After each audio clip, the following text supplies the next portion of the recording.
આજે આપણે સ્ટેટિસ્ટિકનું રિવિઝન ચાલુ કરીએ.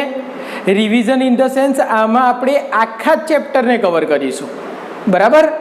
પણ એની અંદર ગણતરીના પોઈન્ટ ઓફ વ્યૂથી જોવા જઈએ તો ગણતરી તમારે કરવાની છે, બરાબર. હું ખાલી તમને સમજાવીશ કે કઈ રીતે આ વસ્તુ થાય છે, પણ સાથે સાથે તેનું હોમવર્ક પણ આપીશ, તો એ તમારે ગણવાનું છે. આપણે સ્ટેટિસ્ટિકમાં ચેપ્ટર નંબર 1 થી ચાલુ કરીએ છીએ. ચેપ્ટર નંબર 1 અને એ છે સૂચક આંક. સૂચક એટલે સૂચના આપતો અને આંક એટલે નંબર, કે સૂચના આપતો, ઇન્ફોર્મેશન આપતો નંબર, એને સૂચકાંક કહેવાય, બરાબર. હવે દાખલા તરીકે આ ચેપ્ટરની શરૂઆત કરું, તમને સમજાવું તો અહીંયા આગળ ચોપડીની અંદર જ સૂચકાંકની વ્યાખ્યા અને અર્થ સમજાયો છે. તો સૂચકાંકની વ્યાખ્યા અને અર્થ સમજતા પહેલાં આપણને સૂચકાંકના બે માપ આપ્યા. આપણે કોઈ પણ મેઝરમેન્ટના બે માપ આપ્યા છે, એક નિરપેક્ષ માપ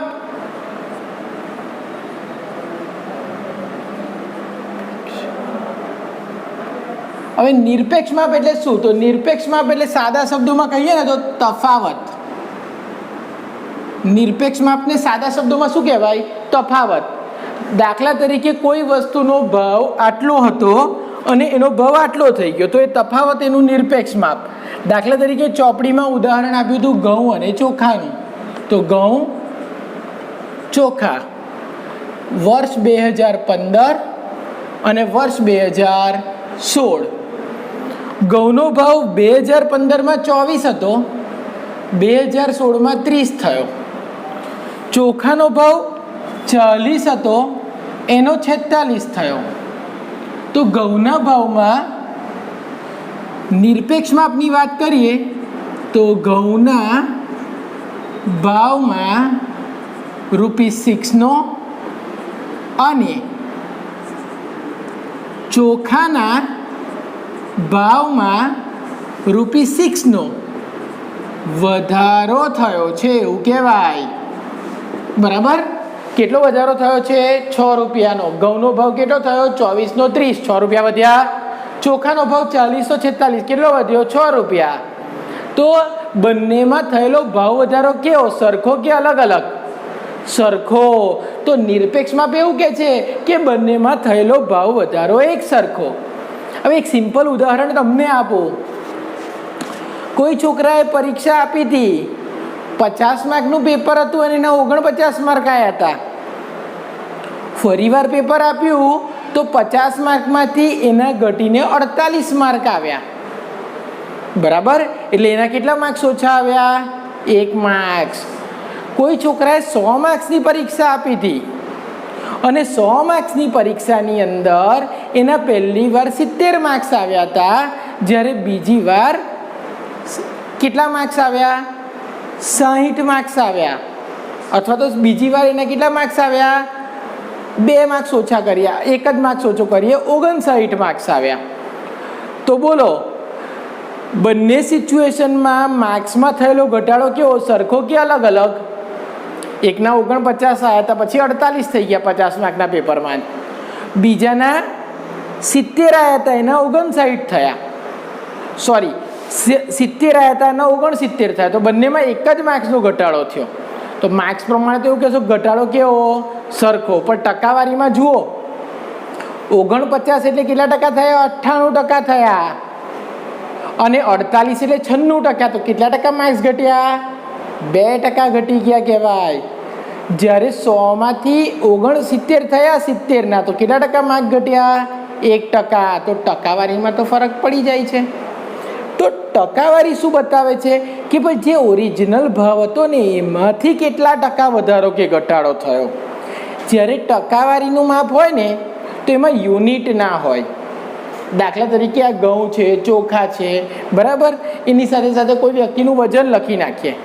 કોઈનું વજન 50 કિલો હતું, એની જગ્યાએ 56 કિલો થઈ ગયું કોઈ માણસનું, તો પણ વધારો 6 કિલો થયો ને. પણ અહીં એવું ના લખાય, અહીં ₹6 કહેવાય, અહીં ₹6 કહેવાય, અહીં 6 કિલો કહેવાય. તો ₹6 અને 6 કિલો એ સરખા નથી. પણ કોઈ એવું કહે કે એક વ્યક્તિનું વજન 10% વધ્યું અને એક વસ્તુનો ભાવ 10% વધ્યો, તો ટકાવારી પ્રમાણે તો બંને સરખા જ કહેવાય ને. તો જ્યાં ટકાવારીના માપની વાત કરીએ એ યુનિટ ફ્રી માપ થયું, બરાબર. અને એને શું કહેવાય? સાપેક્ષ માપ. તો આ વાત થઈ નિરપેક્ષ માપ અને બીજું આવ્યું સાપેક્ષ માપ. સાપેક્ષ માપમાં આપણે કઈ રીત વાપરીશું? ગુણોત્તરની રીત. કઈ રીત વપરાય? ગુણોત્તર. કેટલા ગણા, કેટલા પ્રમાણમાં વધારો કે ઘટાડો થયો છે. બરાબર. તો સાપેક્ષ માપ, નિરપેક્ષ માપ ખબર પડી ગઈ. આ જ દાખલામાં જોઈએ તો ઘઉંનો ભાવ કેટલા ગુણોત્તર પ્રમાણમાં વધ્યો? તો ઘઉંની વાત કરીએ તો ભાવ 30/24 આપણે ગુણ્યા 100 કરી દો તો આપણને સૂચકાંકના પ્રમાણમાં મળશે. તો 30/24 ગુણ્યા 100 તો કેટલા આવશે? 125. એટલે 125 માંથી 100 માઇનસ કરો એટલે ઘઉંનો ભાવ 25% વધ્યો એવું કહેવાય. જ્યારે બીજી વસ્તુ શું હતી? ચોખા. ચોખાનો ભાવ 46 થયો, જૂનો 40 હતો ગુણ્યા 100 તો 46/40 ગુણ્યા 100 કેટલા આવશે? 115. તો 115 માંથી 100 માઇનસ કરો તો આપણે એવું કહેવાય કે ચોખાનો ભાવ 15% વધ્યો. તો હવે મને કહો ઘઉંનો ભાવ 25% વધ્યો જ્યારે ચોખાનો ભાવ કેટલો વધ્યો? 15%. તો કોની અંદર ભાવ વધારો વધારે? તો કે ઘઉંની અંદર. તો જ્યાં તમે ટકાવારી જુઓ છો ત્યાં તમને એકચ્યુઅલ પોઝિશન ખબર પડે છે. દાખલા તરીકે 2012માં મીઠું 1.5 રૂપિયા કિલો, 3 રૂપિયા કિલો હતું અને 2020માં મીઠું 18 રૂપિયા કિલો થયું. તો મીઠામાં કેટલો વધારો થયો? 15 રૂપિયાનો. બરાબર. 2012માં સોનું 20,000 રૂપિયા હતું અથવા 25,000 રૂપિયા હતું અને અત્યારે કેટલું થયું? 50,000. તો ગોલ્ડમાં કેટલો વધારો થયો? 25,000નો. તો મને કહો કોનો ભાવ વધારે વધ્યો? ગોલ્ડનો કે મીઠાનો? તમે કહેશો ગોલ્ડનો. એકમાં 25,000 વધ્યો ને પેલામાં તો 15 રૂપિયા વધ્યો. પણ ટકાવારી જુઓ તો મીઠાનો ભાવ 3 રૂપિયાથી 18, 6 ગણો થઈ ગયો. જ્યારે ગોલ્ડનો ભાવ 25,000થી 50,000 ફક્ત 2 ગણો થયો છે. તો ટકાવારીમાં શું વધારે મોંઘું થયું? મીઠું. એટલે 2012માં કોઈ ગોલ્ડ લીધું હોય એની જગ્યાએ કોઈ મીઠું ભર્યું હોય તો એના પૈસા 6 ગણા થઈ જાય. બરાબર. એટલે એવું નહીં કરવાનું કે ગોલ્ડની જગ્યાએ મીઠું સ્ટોક કરવાનો, કારણ કે મીઠાને સંઘરવું અઘરું પડે, ગોલ્ડને તો સંઘરી શકાય. બરાબર. ઓકે. તો આને આપણે જે ગુણોત્તર વગર 30/24 કરીએ તો 1.25 આવે, એ ભાવ સાપેક્ષ કહેવાય. અને ભાવ સાપેક્ષને ગુણ્યા 100 કરીએ તો સૂચકાંક થઈ જાય. આમ કોઈ વસ્તુની કિંમત આધાર વર્ષની સરખામણીમાં કેટલા ગણી વધી કે ઘટી છે એ દર્શાવતું પ્રમાણ એટલે સૂચકાંક. સૂચકાંક ખાલી ભાવ માટે નહીં, વસ્તુ માટે, જથ્થા માટે, ગમે તેને માટે વાપરી શકાય. ઇન શોર્ટ, ટાઈમને આધારે કોઈ બે વસ્તુના વેલ્યુમાં કેટલો ફરક થયો છે એનો ટકાવારી માપ એટલે સૂચકાંક. બરાબર. હવે જ્યારે પણ આપણે સૂચકાંકની વાત કરીએ એનું કોમન સૂત્ર છે P1/P0 × 100, જ્યાં P1 એટલે કે ચાલુ વર્ષની કિંમત અને P0 એટલે આધાર વર્ષની કિંમત. બરાબર. તો ચાલુ વર્ષની કિંમત, આધાર વર્ષની કિંમતનો ગુણોત્તર તમને શું બતાવે છે? સૂચકાંક બતાવે છે. બરાબર. એનું બેઝિક સૂત્ર થયું. પણ સૂચકાંકમાં તો આપણે ઘણી બધી થિયરી છે જે આપણે એકચ્યુઅલીમાં લાઈવ ક્લાસ જ્યારે આપણે ઓફલાઈન હોઈશું ને ત્યારે વધારે સારી રીતે શીખીશું. પણ પ્રેક્ટિકલ પોઈન્ટની વાત કરીએ તો દાખલા કઈ રીતે ગણાય તો હું તમને એના ઉદાહરણ સમજાવીશ. આખા નહીં ગણાવું, સમજાવીશ. અને એને આધારે તમારે સ્વાધ્યાયના બધા જ દાખલા ગણવાના છે. સૌથી પહેલા આપણે વાત કરીએ અચલ આધારે સૂચકાંકની.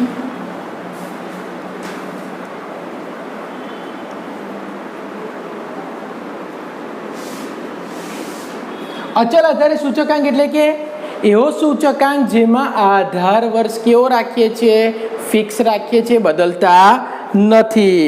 તો ઉદાહરણ 1, કોઈ એક વિસ્તારમાં ઘઉંના જથ્થાબંધ ભાવની માહિતી નીચે પ્રમાણે છે. આ પરથી અંડરલાઈન કરો, વર્ષ 2005ને આધાર વર્ષ તરીકે લઈ બાકીના વર્ષ માટે વસ્તુના ભાવનો સૂચકાંક તૈયાર કરો. તો ઉદાહરણ નંબર 1માં આધાર વર્ષ કયું લીધું છે? 2005. તેથી 2005નો જે ભાવ છે કેટલો છે? 1650. એ તમારા માટે શું બની જશે? P0. પછી દાખલો તમને ઉદાહરણ જ છે એટલે ખબર છે, પહેલું કોલમ વર્ષનું આવશે, એમાં 2005, 2006, 2007, 2008 આ રીતે બધા વર્ષ લખીશું.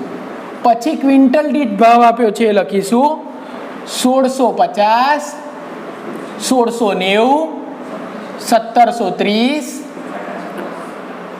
1750. બરાબર. બાકી બધા તમારે શોધી કાઢવાના. હવે સૂચકાંક ગણીએ તો સૂચકાંક એનું કોમન સૂત્ર I બરાબર શું છે? P1/P0 × 100. તો અહીંયા 1650 બધામાં P0 કેટલા લેવાના? 1650 ગુણ્યા 100 તો કેટલા આવશે? 100. અહીંયા 1690 ભાગ્યા 1650 ગુણ્યા 100 કેટલા આવશે? 102.42. ત્રીજા દાખલામાં 1730 ભાગ્યા 1650 ગુણ્યા 100 કેટલા આવશે? 104.85. ચોથામાં 1750 ભાગ્યા 1650 ગુણ્યા 100 106.06. એટલે આ રીતે બાકી બધા વર્ષના સૂચકાંક ગણતા તમને આવડે. આ કઈ રીત થઈ? અચલ આધારની રીત. બરાબર. ચલો, આ જ દાખલામાં એક્સ્ટ્રા પોઈન્ટ તમને એવું કે આ દાખલામાં કે વર્ષ 2005 થી 2008ની સરેરાશને આધાર વર્ષ ગણી સૂચકાંક ગણો. હવે આમાં સૂચકાંક માટે ભાવ કયો લેવાનો છે? તો કે 2005 થી 2008ની સરેરાશ. એટલે 2005, 2006, 2007, 2008 કેટલા વર્ષ થયા? 4. એવું કે 2005 અને 2008 તો 2 જ વર્ષ થયા, પણ 2005 થી 2008 એટલે 4 વર્ષ થયા. તો 4 વર્ષના ભાવનો સરવાળો ભાગ્યા 4 એ તમારો શું થઈ ગયો? આધાર વર્ષનો ભાવ. તો આમાં જોઈએ તો કેટલા થાય? 1650 પ્લસ 1690 પ્લસ 1730 પ્લસ 1750. આ 4 એ 4નો સરવાળો કરો ભાગ્યા 4 કરો. મને કહો કેટલા આવે છે?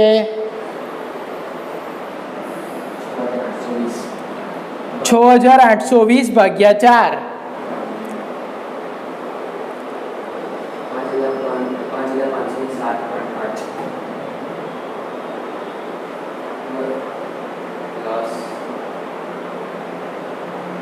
તો મેં કેલ્સી નહીં લાવ્યો.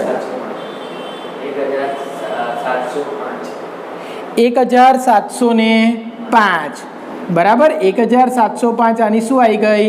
સરેરાશ. તો હવે સૂચકાંક ગણો તો વર્ષ 2005, તો 2005માં ભાવ કેટલો હતો? 1650 અને સૂચકાંક કેટલો લેવાનો? તો 1650 ભાગ્યા 1705 ગુણ્યા 100. આ રીતે સૂચકાંક થશે. એવી રીતે વર્ષ 2006માં ભાવ કેટલો હતો? 1690 તો સૂચકાંક ગણવા 1690 ભાગ્યા 1705 ગુણ્યા 100. આ રીતે સૂચકાંક ગણાશે. કેટલો આવશે 2005માં સૂચકાંક? ચલો ઉદાહરણ 2. ઉદાહરણ 2 માં વસ્તુના ભાવનો આપણે શું કરવાનો છે? સામાન્ય સૂચકાંક ગણવાનો છે. હવે સામાન્ય સૂચકાંક શોધવાના બે સૂત્ર. પહેલું ભાવ સાપેક્ષ શોધવાનો. ભાવ સાપેક્ષ એટલે P1/P0.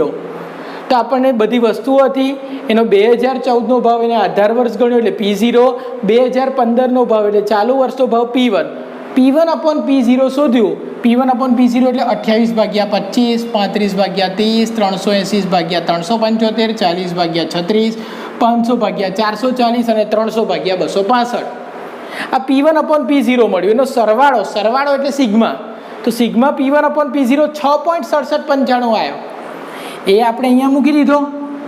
ડિવાઈડ બાય n 6 વસ્તુઓ હતી અને સૂચકાંક છે એટલે ગુણ્યા કેટલા કર્યા? 100. તો સૂચકાંક કેટલો આવ્યો? 111.33. પણ બીજું સૂત્ર શું છે?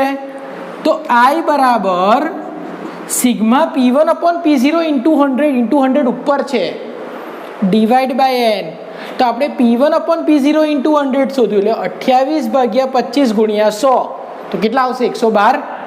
35/30 ગુણ્યા 100 116.66. તો આનો જે સરવાળો આવ્યો એ શું કહેવાય? Sigma P1/P0 into 100. તો હવે એ મૂકી દીધું. ડિવાઈડ બાય કેટલી વસ્તુ હતી? 6 વસ્તુ એટલે 1 2 3 4 5 6. તો 111.33. પણ તમને એવું પૂછે કે ભાઈ 2014ની સરખામણીમાં 2015માં કેટલા ટકા ભાવ વધારો થયો? તો આપણે શું કરવાનું? જે સૂચકાંક આવ્યો એમાંથી કેટલા માઇનસ કરી નાખવાના? 100. તો 111.33 ઓછા 6 એટલે 11.33% ભાવ વધ્યો છે એવું કહેવાય. બરાબર. હવે ત્યાર પછી આપણે શીખવાનું છે પરંપરિત આધારે સૂચકાંક. કઈ રીતે? એક કંપનીના વર્ષ 2014ના દરેક 2 મહિનાના અંતે શેરના બંધ ભાવ અંગેની માહિતી આપેલ છે. આ માહિતી પરથી પરંપરિત આધારે સૂચકાંક ગણો. તો મંથ આપેલા હતા જાન્યુઆરી, ફેબ્રુઆરી, માર્ચ, બે મહિનાનો ગેપ છે. જાન્યુઆરી, માર્ચ, મે, જુલાઈ, સપ્ટેમ્બર અને નવેમ્બર. ચલો, શેરનો ભાવ આપ્યો હતો. ભાવ છે 22, 21.20, ફરીથી 22, 23, 24.70 અને 26. હવે સૂચકાંક ગણવાનો છે. તો સૂચકાંકનું સૂત્ર તો એ જ રહેશે, P1/P0 ઇન્ટુ 100. પણ પરંપરિત આધારની રીત માટે આગલું વર્ષ એટલે કે ગયું વર્ષ આધાર વર્ષ બનશે. શું થશે? ગયું વર્ષે તમારું આધાર વર્ષ બની જશે. પણ આપણે પહેલા મહિનાનો સૂચકાંક તો કેટલો લેવાનો? 100 જ. હવે આમાં આપણે જોઈએ તો 21.20 ભાગ્યા 22 ગુણ્યા 100. તો એનો સૂચકાંક આવશે 96.36. અહીંયા 22 ભાગ્યા 21.20 ગુણ્યા 100. તો એનો સૂચકાંક 103.77. અહીંયા 23 ભાગ્યા 22 ગુણ્યા 100. તો એનો સૂચકાંક 104.55. અહીંયા 24.70 ડિવાઈડ બાય 23 ગુણ્યા 100. 24.70 ડિવાઈડ બાય 23 ગુણ્યા 100. અહીંયા 26 ભાગ્યા 24.70 ગુણ્યા 100. તો આ રીતે તમને શું મળશે? પરંપરિત આધારની રીતે સૂચકાંક. પરંપરિત આધારની ગુણ, દોષ, એ બધા ફાયદા, ગેરફાયદા બધું રેગ્યુલર લેક્ચરમાં તમને થિયરીમાં સમજાવીશ. બરાબર. એવી રીતે ઉદાહરણ 5 મેં પહેલું ઉદાહરણ આપેલું એ પ્રમાણે છે. ઉદાહરણ 6 પણ ટ્રાય કરો, 7 પણ ટ્રાય કરો અને એને આધારે સ્વાધ્યાય 1.1 કમ્પ્લીટ કરો. તો આપણે આ સૂચકાંકનું બેઝિક ક્લિયર કર્યું. બરાબર. અચલ આધારની રીત, પરંપરિત આધારની રીત. નેક્સ્ટ લેક્ચરમાં અચલ આધારને પરંપરિત ને પરંપરિત આધારને અચલ આધારમાં ફેરવવાની રીત પણ જોઈશું. ક્લિયર? તો આજે આટલું કમ્પ્લીટ કરો.